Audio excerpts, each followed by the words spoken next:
आप सबका स्वागत है इन्वेस्टर लर्न चैनल पे। मैं हूं आप सबका दोस्त सी सोम जैन। जैसा कि आप सबको पता है, अभी अभी 20 लाख करोड़ की घोषणा हुई है, एक रिलीफ पैकेज मिला है और मोदी जी ने बोला था कि नेक्स्ट दिन से आपको फेजेस में बताया जाएगा कि 20 लाख करोड़ कैसे खर्च होने वाले हैं हमारी इकोनॉमी के अंदर। आपने इससे पहले मेरी वीडियो को देख ही लिया होगा जिसमें मैंने बताया था कि 20 लाख करोड़ का मोदी जी ने अनाउंस किया है। अगर आपने वो वीडियो नहीं देखा है तो मैं सजेस्ट करूँगा आप पहले वो वीडियो देख लीजिए और उसका लिंक मैं इस डिस्क्रिप्शन लिंक में भी दे दूँगा। तो आइए स्टार्ट करते हैं। कोरोना वायरस, निर्मला सीतारमन जी ने अनाउंस किया स्टिमुलस पैकेज फॉर एमएसएमईज। जो हमारा पार्ट 1 आया है वो एमएसएमईज के लिए आया है। ये ऐसा नहीं है कि आज ही 20 लाख करोड़ के बारे में बीजेपी सरकार निर्मला सीतारमन जी ने बता दिया है, बट ये फेजेस में करके बताएंगे। तो आज देखते हैं कितने रुपीस के लिए बताया है, बट ये मेनली एमएसएमईज के लिए आया है। उससे पहले हम जान लेते हैं स्टिमुलस का क्या मतलब होता है। जैसे आपको पता है, अगर कोई इंसान बीमार पड़ जाता है तो उसे क्या देते हैं, इंजेक्शन देते हैं। ऐसे ही सरकार हमारी इकोनॉमी जब बीमार पड़ जाती है, जब ढंग से नहीं चल पाती है, लड़खड़ा जाती है, तो इसे स्टिमुलस दिया जाता है, इंजेक्शन दिया जाता है। इंजेक्शन की सुई होती तो बहुत छोटी सी है, बट वो काम बहुत बड़ा करती है। यही स्टिमुलस है। ये धीरे धीरे करके इतना बड़ा हो जाएगा, हमारी इकोनॉमी भी फिर से बड़ी हो जाएगी और हम सबको बेनिफिट होने लगेगा। तो आइए स्टार्ट करते हैं वीडियो को स्टार्ट करने से पहले आई रिक्वेस्ट एवरीवन, वीडियो को एंड तक देखें एंड अच्छी लगे तो शेयर एंड सब्सक्राइब जरूर करिए। तो स्टार्ट करते हैं। पहला लिक्विडिटी बूस्ट हमें कहाँ पे मिला है, TDS tax deduction at source, TCS tax collection at source. इनके रेट 25% से कम हो गए हैं, वो नेक्स्ट ईयर के लिए कम हुए हैं। और हमारा जो पीएफ प्रोविडेंट फंड, जो मेरे व्यूअर्स हैं सबकी जो भी सैलरी क्लास पर्सन है उनका 12% पीएफ कटता होगा, अब वो 12% की जगह 10% हो गया है। अब वो 12% से 10% हो गया है, तो आपको क्या बेनिफिट है। जैसे आपकी सैलरी अगर 1 लाख रुपीज़ है तो आपके 12,000 कटते थे, तो आपको 88,000 इन हैंड आता था। अब आपको 88,000 की जगह 90,000 इन हैंड आएगा, मींस आपको 2% का बेनिफिट हो जाएगा। अगर जिसकी सैलरी 1 लाख से कम है तो उसे परसेंटेज वाइज एडजस्ट कर लें, और 1 लाख से ज़्यादा है तो कैलकुलेटर लेके उसे परसेंटेज वाइज एडजस्ट कर लीजिए। तो नेक्स्ट देखते हैं हमें कहाँ पे बेनिफिट हुआ है। सैलरीड वर्कर्स को और टैक्स पेयर्स को ये बेनिफिट हुआ है। जो हमारी पहले टैक्स रिटर्न की डेडलाइन थी 30 जून, अब वो बढ़ के हमारी नवंबर 30 हो गई है। इससे हम सब चार्टर्ड अकाउंटेंट्स को भी बेनिफिट हो गया है। नहीं तो ऐसे में हम लोग भी किसी का रिटर्न नहीं भर पाते और बहुत ज़्यादा मिसकम्प्लाइंस हो जाता। तो अब हम लोगों को भी रिलीफ हो गया है और हम लोग भी आराम से काम कर पाएंगे। ये देखिए, आगे हम बढ़ते हैं। Corona virus, PM cares makes first allocation. आइए बढ़ते हैं। एमएसएमई का मतलब होता है micro small and medium enterprise. तो पहले हम इसकी डेफिनेशन देख लेते हैं, क्योंकि इसकी डेफिनेशन भी रिवाइज हुई है। माइक्रो, अगर एक इंडस्ट्री ने, एमएसएमई ने इन्वेस्टमेंट कर रखी है 1 करोड़ रुपीज़ प्लस, एंड का मतलब होता है प्लस। अगर यहाँ पे और लिखा होता तो या तो उसकी इन्वेस्टमेंट 1 करोड़ है या फिर उसकी टर्नओवर 5 करोड़ है। एंड का मतलब है उसकी इन्वेस्टमेंट भी 1 करोड़ होनी चाहिए और टर्नओवर भी 5 करोड़ होनी चाहिए। बट ये 1 करोड़ तरफ की ग्रेटर देन का साइन है, तो इसकी 1 करोड़ से नीचे होनी चाहिए इन्वेस्टमेंट और 5 करोड़ से नीचे होनी चाहिए टर्नओवर। अगर ये दोनों सेटिस्फाई हो रही हैं तो ये माइक्रो है। अगर इन्वेस्टमेंट उसकी 10 करोड़ है और उसकी टर्नओवर 50 करोड़ के नीचे है, टर्नओवर 50 करोड़ से नीचे, इन्वेस्टमेंट 10 करोड़ से नीचे, तो वो स्मॉल की कैटेगरी में आ जाएगी।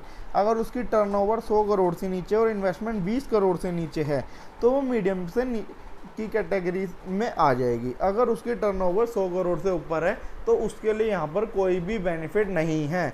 मैं फिर से दोहराता हूँ, अगर किसी की भी टर्नओवर 100 करोड़ से ऊपर है और उसकी इन्वेस्टमेंट 20 करोड़ से ऊपर है तो उन लोगों के लिए यहाँ पर कोई भी बेनिफिट नहीं दिया जाएगा, क्योंकि वो एमएसएमई के क्राइटेरिया में नहीं फॉल कर रहे। और सरकार कह रही है कि हमें एमएसएमई को सबसे ज़्यादा बचाने की ज़रूरत है।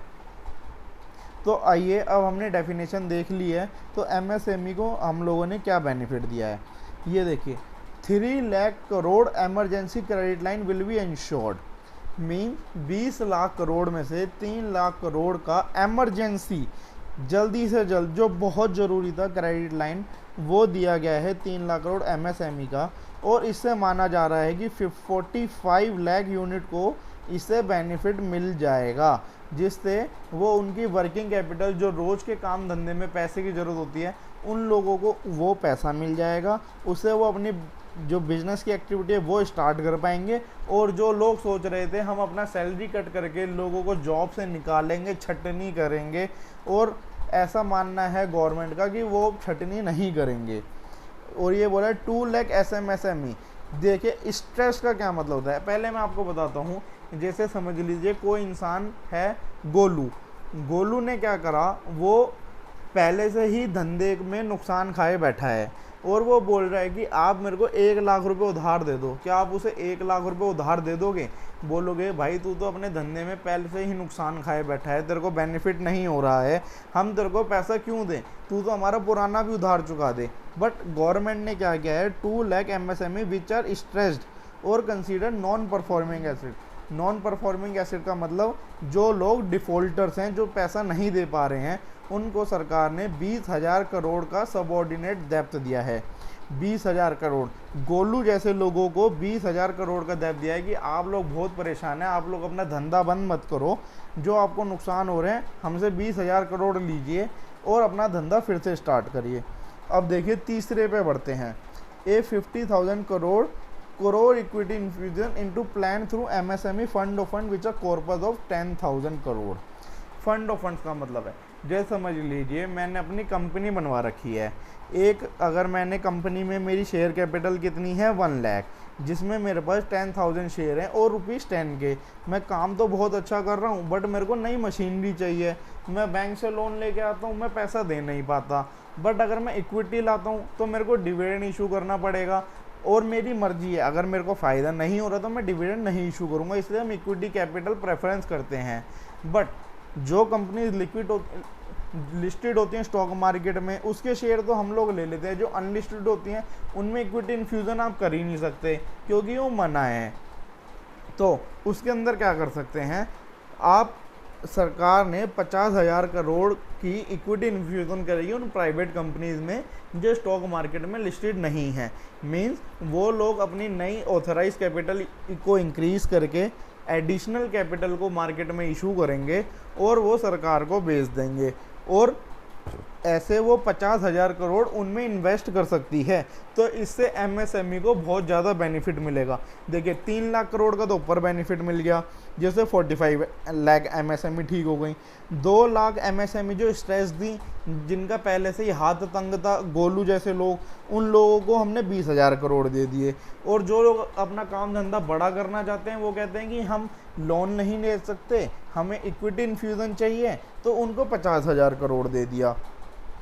और देखिए और क्या बेनिफिट मिला है इसके अंदर, global tender will not be allowed for government procurement. हमें पता है कि गवर्नमेंट ना टेंडर निकालती है, जैसे समझ लीजिए स्ट्रीट लाइट लगवानी है, गवर्नमेंट रेलवे को राशन चाहिए, नई ट्रेन बननी है उसके लिए स्टील चाहिए, और भी कुछ बन रहा है तो गवर्नमेंट को सामान चाहिए और टेंडर निकालती हैं। बट क्या होती हैं बाहर की कंपनी, उनको पहले से ही अपनी पेरेंट कंपनी का सपोर्ट होता है, वो टेंडर ले जाती हैं। तो अब बोल दिया अगर 200 करोड़ का टेंडर है, 200 करोड़ रुपीस तक का टेंडर है, समझ लिए कोई 180 करोड़ का टेंडर है या कोई 199 करोड़ का टेंडर है, उसमें इंडिया के बाहर के जो कंपनीज है वो पार्टिसिपेट नहीं कर सकती हैं। वो जो हमारी देशी कंपनी, जैसे हमें नरेंद्र मोदी ने जी भी बोला है वोकल से लोकल हो जाओ, मीन्स आप बाहर का जो सामान है उन्हें त्याग के अपना देसी प्रथा पे आ जाओ। इससे बेनिफिट क्या होगा, इंडिया का पैसा इंडिया में ही घूमता रहेगा और हमारी डिमांड और सप्लाई का खेल चालू हो जाएगा और फिर इकोनॉमी डाउन रहेगी नहीं, हम सबको ही बेनिफिट हो जाएगा। देखिए तो 200 करोड़ के नीचे का उन लोगों को बेनिफिट होगा। NBFCs, housing finance companies, micro finance institution, ये सब सर्व करती हैं एमएसएमई सेक्टर को। जो हमारे बैंक्स हैं वो सब AAA रेटेड बॉन्ड वाली जो कंपनीज होती हैं, जो रेटिंग्स देती हैं कंपनी, इकरा हो गई या मूडीज़ हो गई, ये सब कंपनी जो रेटिंग देती हैं AAA+, बैंक्स खाली उन सबको ही लोन देता है। जब एमएसएमई लोन मांग ले जाती है तो इन सबसे कोलेट्रल मांगता है। तो इन लोगों पे कोलेट्रल होता नहीं है इतना ज़्यादा कि वो फंड रेज कर लें। तो सरकार ने NBFCs को भी स्ट्रेंथन किया है। Will be supported through 30,000 crore scheme fully guaranteed bye centre and expanded partial credit guarantee scheme worth ₹45,000 crore. उन्होंने NBFCs को बेनिफिट दिया है कि हम आपके अंदर इन्वेस्ट करेंगे 30,000 करोड़ का, जो कि फुल्ली गारंटीड होगा बाय सेंटर। मींस बैंक से कह दिया आप इन सब लोगों को लोन दें, हम 30,000 करोड़ आपको दे रहे हैं, और अगर ये लोग डिफ़ॉल्ट करते हैं तो वो सेंटर इनसे जो भी कंपनी लॉस कर जाएगी तो उसका पैसा सरकार अपने अंदर एडजस्ट कर लेगी। मीन्स ऐसा नहीं है कि उसे उसका घर बिक जाएगा या कोलेट्रल जो होगी सिक्योरिटी वो जब्त हो जाएगी। अभी सब मुश्किल का काम है, तो इंसान की हेल्प कर रहा है, इसलिए गवर्नमेंट इसने 30,000 करोड़ की हेल्प करी है। और ये expanded partial credit guarantee scheme ये 45,000 करोड़ की है, जिसके अंदर से first 20% losses will be borne by centre. 30,000 crore का तो फुल्ली गारंटेड है, बट ये जो 45,000 करोड़ का, इसमें अगर जैसे समझ लीजिए XYZ कोई बंदा है, वो अपना बिजनेस उसका स्टार्ट हो गया है लेके, उसने 1 करोड़ का लॉस कर दिया, तो उसमें से 20 लाख का लॉस सेंटर उठा लेगी, जो 45,000 करोड़ के अंदर कवर होता है। और देखिए और किस किस को बेनिफिट हुआ है, पावर डिस्ट्रीब्यूशन कंपनीज को बेनिफिट हुआ है। इनको सरकार ये रिसीव करेंगे 90,000 करोड़ का, इनको लिक्विडिटी इंजेक्शन दिया गया है। Contractor will get a 6 month extension from all central agency and also get partial bank guarantee to ease their cash flows. अब जैसे हमें पता है पहले मॉल्स में बड़ी बड़ी जो बिल्डिंग्स हैं, 5 स्टार होटल्स हैं, इन सब में पावर का सबसे ज़्यादा यूज़ होता था। और पावर आपको पता है हम ज़्यादा देर स्टोर नहीं कर सकते हैं, एक लिमिटेड कैपेसिटी होती है पावर को स्टोर करने की। पावर बनती है, वो ट्रांसमिट हो जाती है, और ये चक्कर चलता रहता है। पहली बार हमारा ऐसा क्राइटेरिया आया है कि हमारी जो सप्लाई है वो तो बहुत ज़्यादा हो गई, बट डिमांड कम हो गई, तो पावर डिस्ट्रीब्यूशन कंपनीज को बहुत ज़्यादा लॉस हो रहा है। तो उनको 90,000 करोड़ का लिक्विडेट इंजेक्शन दिया है, और कॉन्ट्रैक्टर से कहा है कि आपको 6 month का एक्सटेंशन मिलेगा सेंट्रल एजेंसी से, और आपको पार्शियल बैंक गारंटीज मिलेंगी, जिससे आपका कैश फ्लो जो है वो चलता रहे।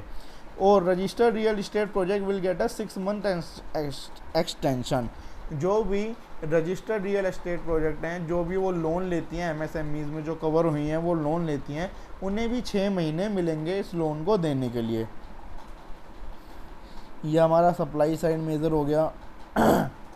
अब ये देखिए जो भी मैंने आपको सब अभी तक बताया है, मैं आशा करता हूँ आप सब लोगों ने ढंग से सुना होगा, तो उसकी एक बार समरी को रिवाइज़ कर लेते हैं।